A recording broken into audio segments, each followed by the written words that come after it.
예수님의 어머니가 되기 전 처녀 마리아의 특별한 삶에 대해 궁금해한 적이 있나요? 이제 역사상 가장 존경받는 인물 중 하나의 매혹적이고 기적적인 시작을 밝혀내기 위해 시간을 거슬러 여행을 떠나봅시다. 마리아의 이야기는 갈릴리 지역에 있는 작은 마을인 나사렛에서 시작됩니다.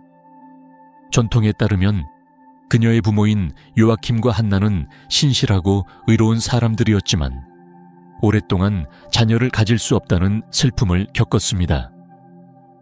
나이가 많았음에도 불구하고 그들은 자녀를 위한 기도를 계속해서 간절히 드렸습니다. 그들의 기도는 기적적으로 응답되었고 이는 성경 속 사라와 한나의 이야기와 닮아 있습니다. 어느 날 한 천사가 한나에게 나타나 그녀가 하나님께 축복받을 아들을 임신하게 될 것이라고 전했습니다. 이 사건은 사무엘의 탄생처럼 신의 개입이 중요한 인물의 탄생을 가져오는 성경 속 이야기와도 유사합니다. 마리아의 탄생도 그만큼 중요했습니다. 천사는 그녀에게 말했습니다. 두려워하지 말라, 마리아여. 네가 하나님께 은혜를 입었느니라. 네가 임신하여 아들을 낳을 것이며 그 이름을 예수라 하라. 누가복음 1장 30절. 마리아는 태어날 때부터 특별한 존재임이 분명했습니다. 그녀의 부모는 그녀를 하나님께 헌신하며 깊은 경건과 헌신으로 그녀를 키웠습니다. 전통에 따르면 그녀는 어릴 때 예루살렘 성전에서 하나님께 헌신되었고 그곳에서 교육을 받고 지혜와 은혜가 자랐다고 전해집니다. 성전에서의 헌신과 교육은 그녀가 나중에 맡게 될 중요한 역할을 준비하는 데 중요한 영향을 미쳤습니다. 마리아의 초기 삶은 순결, 겸손, 그리고 하나님에 대한 깊은 신앙으로 특징 지어졌습니다. 비록 그녀의 환경은 단순했지만 그녀의 삶은 미래의 중요성을 알리는 징표로 가득 차 있었습니다. 전설에 따르면 마리아는 천사들로부터 음식을 받으며 기도와 묵상에 시간을 보냈다고 합니다. 이러한 이야기들은 성경의 공식적인 내용에는 없지만 마리아의 삶을 둘러싼 깊은 존경과 경외감을 반영하고 있습니다. 성경에서 우리는 마리아의 독특한 성격과 운명에 대한 힌트를 찾을 수 있습니다. 마리아는 이 모든 말을 마음에 새기고 곰곰이 생각하였다. 누가복음 2장 19절. 이 구절은 마리아의 반성적인 성격과 그녀가 주변에서 일어나는 사건들의 깊은 의미를 파악하는 능력을 요약합니다. 나사렛의 한 소박한 집에서 조용한 저녁을 상상해 보세요. 일상적인 삶의 소리로 가득한 공기 속에서 갑자기 모든 것이 영원히 바뀌게 될 순간이 다가옵니다. 그날은 마리아에게 평범한 날이었습니다. 그녀는 나사렛의 목수 요셉과 약혼한 젊은 여인이었고 그녀의 삶은 간단하고 매일의 일과와 겸손한 헌신으로 특징 지어졌습니다. 하지만 바로 그날 마리아가 일상을 지키고 있던 중 특별한 방문자가 나타났습니다. 하나님의 사자 가브리엘이었습니다. 그는 마리아 앞에 서 있었고 방 안은 신성한 빛으로 가득 찼습니다. 기뻐하라, 은혜를 입은 자여, 주님께서 너와 함께 계시다. 누가복음 1장 28절. 가브리엘이 말했습니다. 마리아의 마음은 빠르게 뛰기 시작했습니다.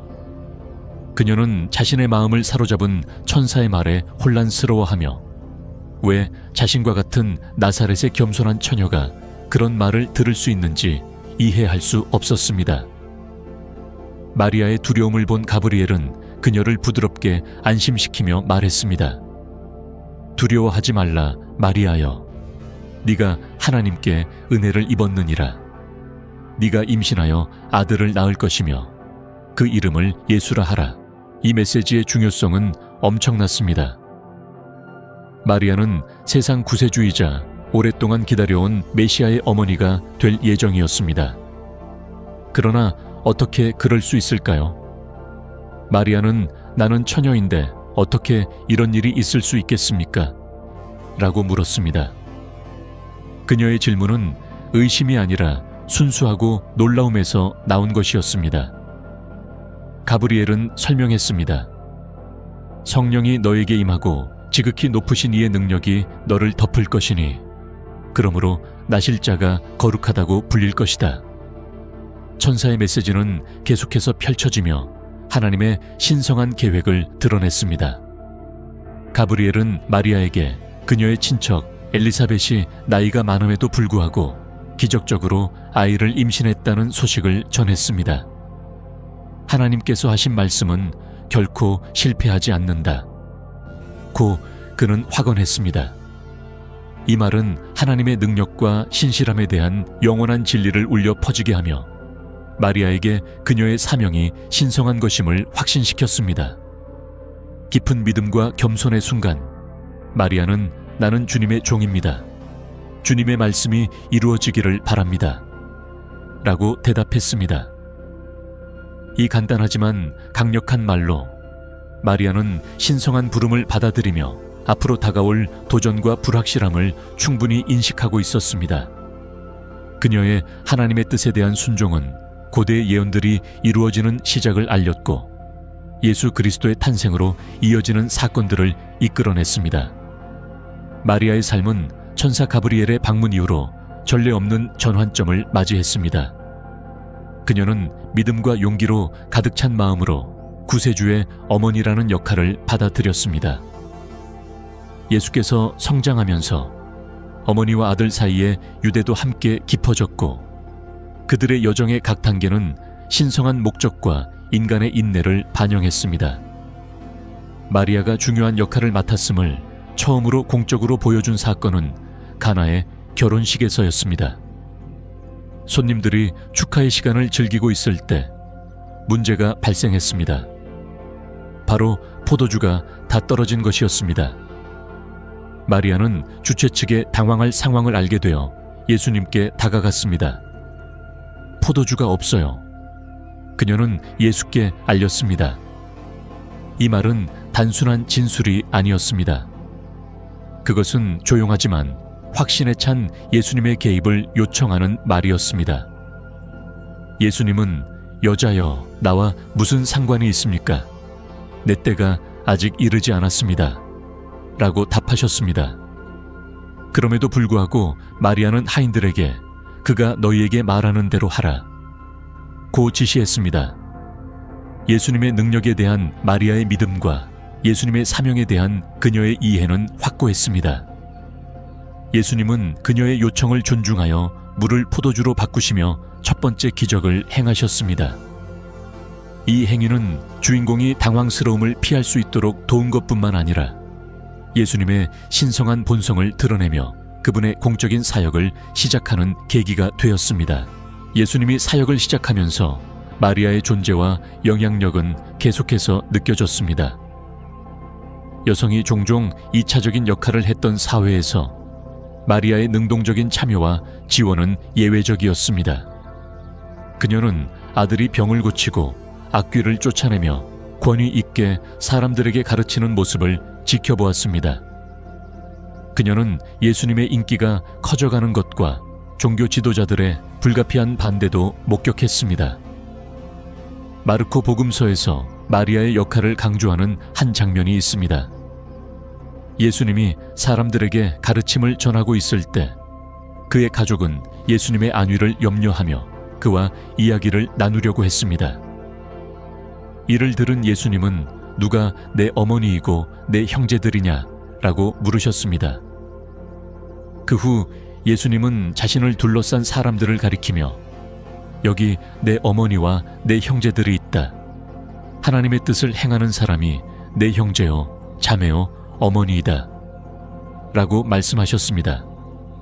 이 말은 마리아의 역할을 축소시키는 것이 아니라 가족 관계를 넘어서는 영적인 유대를 강조하며 하나님의 뜻을 행하는 진정한 제자로서 마리아를 인정하는 의미였습니다. 마리아의 예수님과 함께한 여정은 시련이 없지 않았습니다. 예수님의 사역이 커져가면서 그를 둘러싼 위험도 커졌습니다. 종교 지도자들과의 긴장이 고조되었고 마리아는 다른 어떤 어머니처럼 아들의 안전에 깊은 걱정을 느꼈을 것입니다. 그럼에도 불구하고 그녀의 믿음은 흔들리지 않았습니다. 박해의 위협이 다가오는 가운데서도 마리아는 흔들림 없이 그 자리에 있었습니다. 마리아가 예수님의 삶에서 맡은 역할의 절정은 예수님의 순환 동안 이루어졌습니다. 복음서에는 예수님의 십자가형에 이르는 고통스러운 사건들이 기록되어 있으며 마리아는 그 고통을 함께 겪었습니다. 그녀는 예수님이 정죄당하고 채찍에 맞으며 골고다로 가는 길에 십자가를 지는 모습을 지켜보았습니다. 그녀의 슬픔의 깊이는 요한복음에 다음과 같이 기록되어 있습니다. 예수의 십자가 곁에 그 어머니와 그 어머니의 시스터, 클로파의 아내 마리아, 그리고 마리아 막달레나가 섰더라.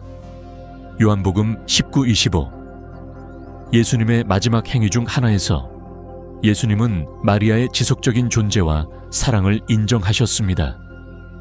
예수님은 십자가에서 내려다보며 어머니와 그가 사랑하는 제자가 가까이 서 있는 것을 보시고 어머니에게 여자여 보라 네 아들이다 라고 말씀하시고 제자에게 보라 내 어머니라 라고 말씀하셨습니다. 그때부터 그 제자는 그녀를 자기 집으로 모셨습니다. 이 순간 예수님은 마리아가 돌봄을 받을 수 있도록 요한에게 맡기셨고 이는 믿음과 사랑으로 맺어진 새로운 영적 가족의 형성을 의미합니다. 십자가 아래에서 마리아의 고통은 어마어마했지만 그녀의 믿음은 흔들리지 않았습니다. 그녀는 시므온의 예언이 이루어지는 것을 목격했습니다. 그리고 칼이 내 마음을 찌를 것이다. 누가복음 2:95. 모성애와 슬픔으로 가득 찬 그녀의 마음은 그녀의 흔들리지 않는 헌신과 강함의 증거였습니다. 그 이야기는 예수님의 십자가에 못 박히는 사건으로 끝나지 않았습니다. 마리아는 예수님의 부활 또한 목격한 인물이었으며 이는 예수님이 메시아임을 확증한 영광스러운 사건이었습니다. 사도행전에는 예수님이 승천하신 후 제자들과 함께 기도하며 마리아가 그들 가운데 있었다고 기록되어 있습니다. 그들은 여자들과 예수의 어머니 마리아와 예수의 형제들과 함께 기도에 항상 참여하였다. 사도행전 1장 실시. 마리아의 초기 기독교 공동체에서의 계속적인 참여는 초대교회에서 그녀의 중요한 역할을 강조합니다. 예수님의 삶과 사역 동안 마리아는 믿음과 용기 그리고 변함없는 사랑을 보여주었습니다. 그녀의 여정은 깊은 기쁨과 큰 슬픔이 교차하는 여정이었으며 이는 예수님의 어머니로서 하나님의 계획에 대한 그녀의 흔들림 없는 헌신을 강력하게 증언하는 이야기입니다. 그녀는 예수님을 양육하고 지지했을 뿐만 아니라 예수님의 사역에 참여하며 세상을 변화시킬 변혁적인 사건들을 목격했습니다. 예수님의 십자가에 못 박히는 사건은 기독교 신앙에서 가장 고통스럽고 중요한 사건 중 하나입니다. 마리아에게 이 사건은 깊은 슬픔의 순간일 뿐만 아니라 그녀의 흔들리지 않는 믿음과 헌신의 증거였습니다. 예수님이 골고다로 가는 길에 마리아는 그 뒤를 따랐고 그녀의 마음은 아들이 겪게 될 고통을 알기에 무겁고 슬펐습니다. 골고다로 가는 여정은 밤새 이어진 재판과 구타 후 시작되었습니다. 이미 피곤하고 상처 입은 예수님은 자신의 십자가를 지고 가야 했습니다. 마리아는 다른 여자들과 함께 예수님을 따라 예루살렘 거리를 지나갔습니다. 피투성이가 된 예수님의 모습을 본 마리아는 그 장면을 견딜 수 없었겠지만 그녀의 사랑과 헌신은 그녀를 예수님의 곁에 남게 했습니다. 골고대에 도달했을 때 마리아는 잔인한 십자가형을 목격했습니다. 예수님은 십자가에 못 박히셨고 그 과정은 예수님을 고통 속에 매달리게 했습니다. 예수님이 십자가에 달리자 하늘은 어두워졌고 공포와 불길한 느낌이 공기를 채웠습니다. 마리아는 십자가 옆에 서서 아들을 바라보았고 그녀는 앞에 있는 공포를 두고도 눈을 떼지 않았습니다. 요한복음은 마리아가 예수님의 십자가에 못 박히는 장면에서 어떻게 그 자리에 있었는지 감동적으로 전하고 있습니다. 예수의 십자가 곁에 그 어머니와 그 어머니의 누이 클로파의 아내 마리아와 막달라 마리아가 섰더라. 요한복음 19:25. 이 작은 무리의 여성들은 예수님의 마지막 순간까지 그와 함께 있었으며 그들의 존재는 용기와 흔들림 없는 믿음의 증거였습니다. 예수님이 십자가에 달려 숨쉬기 어려운 상태에서 그분은 가까이 서 있는 어머니를 보셨습니다. 깊은 동정심과 염려 속에서 예수님은 어머니에게 말씀하셨습니다. 여자여, 보라 내 아들이다. 그리고 예수님은 그분이 사랑하던 제자에게 보라 내 어머니라 고 말씀하셨습니다. 이 말씀으로 예수님은 마리아의 돌봄을 요한에게 맡기셨으며 그녀가 홀로 남지 않도록 하셨습니다. 이 사랑과 책임의 행위는 예수님과 그 어머니 사이에 깊은 유대감을 강조하며 예수님의 마지막 순간에도 변하지 않는 그 관계를 보여줍니다. 십자가 아래에서 마리아의 고통은 극심했습니다. 예수님이 아기였을 때 시므온이 예언했던 말씀이 성취되었습니다. 그리고 한 칼이 네 마음을 찌를 것이다. 마리아의 마음은 아들의 고통을 보는 순간마다 찔려 나갔습니다. 각 순간은 메시아의 어머니로서 그녀가 겪는 엄청난 고통과 희생을 상기시켰습니다. 시간이 지나면서 예수님은 십자가에서 용서의 말을 하셨습니다. 아버지, 저들을 용서하소서. 저들은 자기가 무엇을 하는지 알지 못합니다. 그리고 예수님은 버림받은 절망의 외침을 하셨습니다. 나의 하나님, 나의 하나님, 어찌하여 나를 버리셨나이까?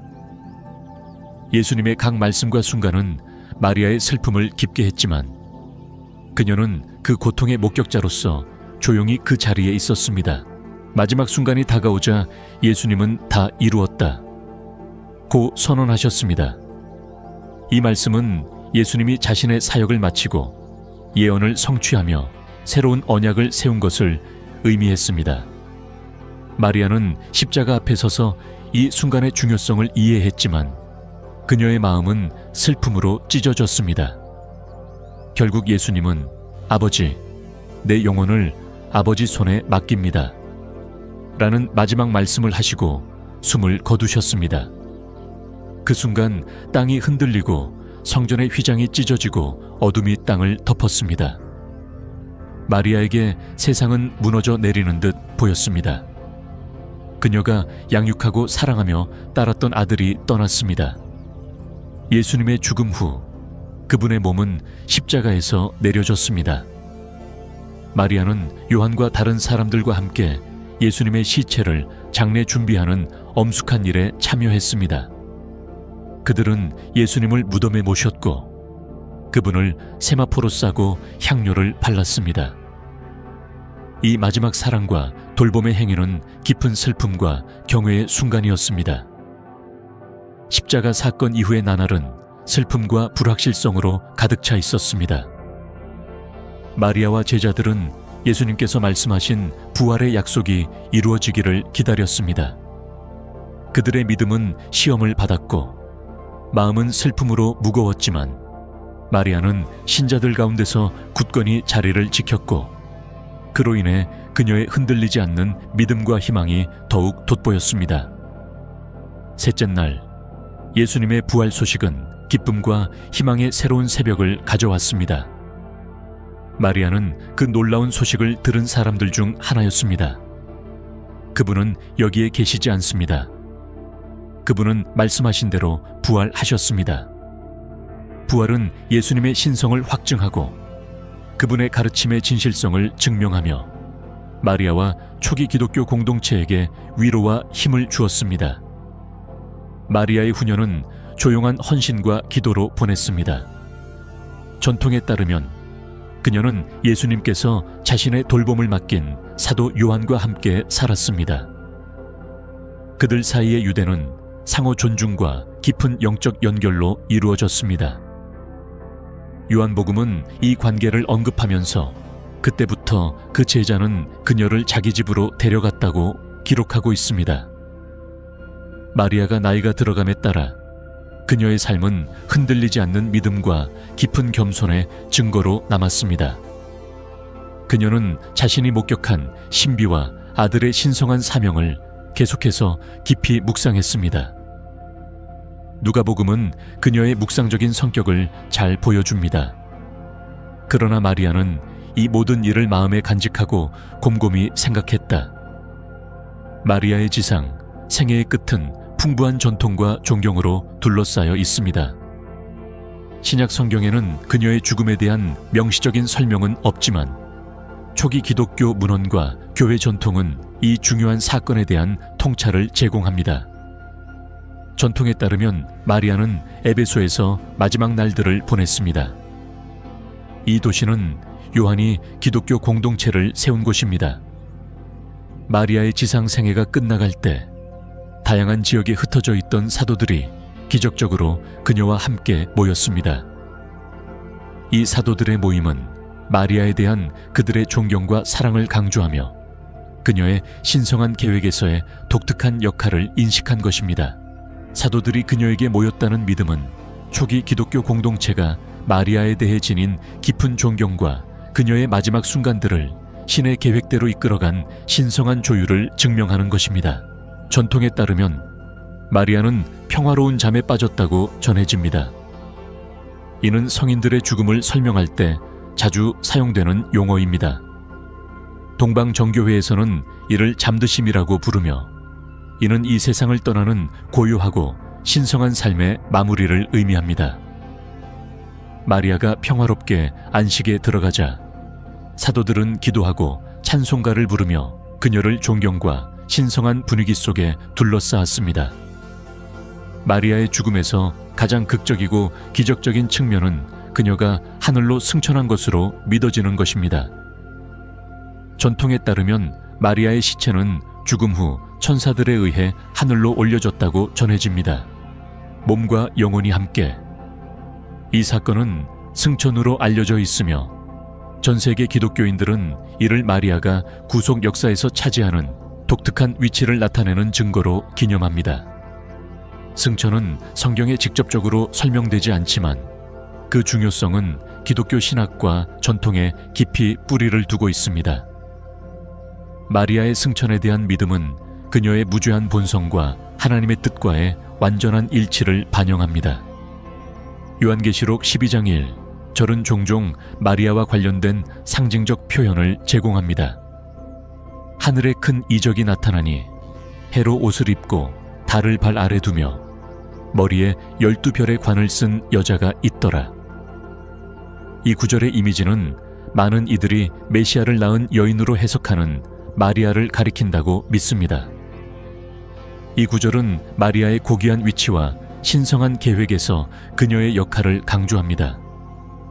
승천은 그녀의 부활에 대한 참여와 죽음을 이긴 승리를 의미하며 그녀의 아들 예수님의 승리와 맞물려 있습니다. 승천 전통은 또한 구약의 예언과 유사점을 찾습니다. 예를 들어 엘리야가 회오리 바람에 의해 하늘로 올라간 사건 열왕기하 2장 1절을 들 수 있습니다. 이 유사성은 마리아의 삶이 얼마나 특별하며 그녀와 하나님 사이의 독특한 관계를 강조합니다. 승천 후 사도들과 초기 기독교인들은 마리아를 하나님의 어머니이자 강력한 중재자로서 계속 존경했습니다. 마리아에 대한 존경은 점차 커졌고 그녀를 기리는 수많은 교회와 성지가 세워졌습니다.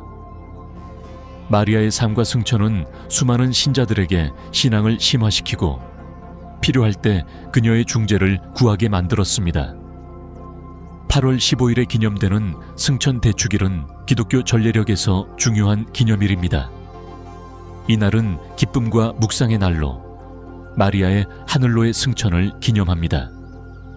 이 축일은 마리아가 승천을 통해 몸소 보여준 영원한 생명에 대한 희망과 약속을 강조합니다. 마리아의 승천은 기독교 미술과 아이콘에서도 중요한 위치를 차지합니다. 수세기 동안 예술가들은 이 기적적인 사건을 경외감을 불러일으키는 이미지로 그려왔습니다. 마리아가 천사들에 의해 하늘로 들어올려지는 장면을 신성한 빛에 둘러싸여 그린 작품들은 승천의 신비와 아름다움을 포착하며 신자들에게 헌신과 묵상을 영감을 주고 있습니다. 마리아의 승천에 대한 믿음은 기독교인들에게 깊은 영적 반성의 원천이 됩니다. 이는 그녀의 지상 여정의 정점과 하늘의 여왕으로서의 고귀한 위치를 의미합니다. 이 믿음은 모든 신자들에게 약속된 부활과 영원한 생명의 희망을 확증합니다. 마리아의 승천은 하나님의 뜻을 따르며 흔들리지 않는 믿음과 헌신으로 살아가는 이들이 마주할 궁극적인 운명을 일깨워주는 상징입니다. 초기 기독교 공동체에서 마리아는 중재자이자 보호자로서의 역할이 계속해서 커졌습니다. 신자들은 그녀의 기도와 인도를 구하며 그녀의 강력한 중재가 하나님 앞에서 큰 영향을 미친다고 믿었습니다. 마리아의 중재를 구하는 전통은 수세기 동안 이어져 오며 그녀의 중재로 인한 수많은 기적과 응답된 기도가 전해지고 있습니다. 마리아의 하늘로의 승천은 그녀의 특별한 삶의 마지막 장을 장식합니다. 비할 데 없는 믿음, 순종, 그리고 신성한 은총으로 가득한 삶입니다. 마리아의 이야기, 즉 수태고지에서 승천에 이르는 이야기는 하나님의 깊은 사랑과 믿음의 변화를 이끄는 능력을 증명합니다. 마리아의 삶과 승천을 묵상하면서 우리는 하나님의 계획을 신뢰하며 자신의 믿음을 심화할 수 있는 초대를 받습니다. 예수님의 겸손하고 믿음 깊은 어머니의 본을 통해 영감을 받습니다. 마리아의 삶과 하늘로의 승천 이야기는 그녀의 변함없는 믿음, 순종, 그리고 신성한 은총에 대한 증언입니다. 나사렛에서의 겸손한 시작부터 하늘의 여왕으로서의 고귀한 위치까지의 여정은 모든 신자들에게 영감과 희망의 원천이 됩니다. 마리아의 삶은 하나님의 뜻에 예라고 대답하는 힘, 믿음에서 찾은 강인함, 그리고 영원한 생명의 약속을 우리에게 가르쳐 줍니다. 그녀의 특별한 여정을 묵상하면서 우리 각자의 삶에서 용기와 은총을 찾기를 바랍니다. 이 놀라운 마리아의 삶을 탐구해 주셔서 감사합니다. 이 영상이 영감을 주셨다면 좋아요, 댓글, 구독을 눌러 더 많은 깨달음을 주는 콘텐츠를 받아보세요. 하나님께서 우리 모두를 축복하시길 바랍니다.